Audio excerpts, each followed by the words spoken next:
ভোটকুশলী প্রশান্ত কিশোরের বিরুদ্ধে উঠল ডাবল এন্ট্রি ভোটারের অভিযোগ। বিহার এবং পশ্চিমবঙ্গের ভোটার তালিকায় তাঁর নাম নথিভুক্ত। সূত্রের খবর, এ রাজ্যে ভোটার তালিকা থেকে তার নাম বাদ দেওয়ার জন্য একটি আবেদন করা হয়েছিল। আবেদনের প্রেক্ষিতে পদক্ষেপ নিল মুখ্য নির্বাচনী আধিকারিকের দপ্তর। রাজ্যের তার ভোটার তালিকার বিবরণ বিহারের সিইও দপ্তরে পাঠিয়ে দিল বাংলার সিইও দপ্তর। গত 25 অক্টোবর তার এই রাজ্যের ভোটার তালিকা থেকে নাম বাদ দেওয়ার আবেদন জমা পড়ে। তবে যেহেতু এখন ভোটার তালিকা ফ্রিজ হয়ে গেছে, তাই এখনই তার নাম বাদ দেওয়া সম্ভব হবে না। এসআইআর প্রক্রিয়ার মধ্যে দিয়ে তার নাম এমনিতেই বাদ পড়বে বলে জানালো সিইও দপ্তর।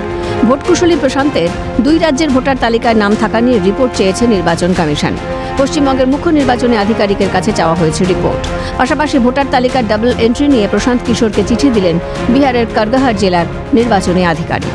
উল্লেখ্য, 12 রাজ্যে একসঙ্গে শুরু এসআইআর, লক্ষ্য একটাই, সম্পূর্ণ নির্ভুল ভোটার তালিকা তৈরি করা। নির্বাচনের আগে ভোটার তালিকা সংশোধনের এই বিশেষ অভিযান ঘিরে শোরগোল। এই পরিস্থিতিতে চাপের মুখে প্রশান্ত কিশোর। বাংলা ও বিহার 2 জায়গারই ভোটার প্রশান্ত কিশোর। নির্বাচনের আগে এই তথ্যে তোলপাড় বিহার। ভোটকুশলী থেকে রাজনৈতিক হয়ে ওঠা প্রশান্ত কিশোর বর্তমানে নিজের দল জনসুরাজ পার্টি নিয়ে বিহার বিধানসভা নির্বাচনে প্রতিদ্বন্দ্বিতা করছেন। বিহারে তিনি সাসারাম লোকসভা কেন্দ্রের কারগাহার বিধানসভার ভোটার।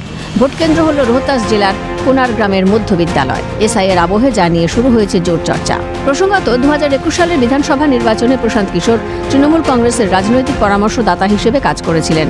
1950 সালের জনপ্রতিনিধিত্ব আইন অনুযায়ী একজন ব্যক্তি একটিমাত্র বুথেই ভোট দিতে পারেন। ফলে একটির বেশি জায়গায় ভোটার তালিকায় নাম থাকা আইন বিরুদ্ধ।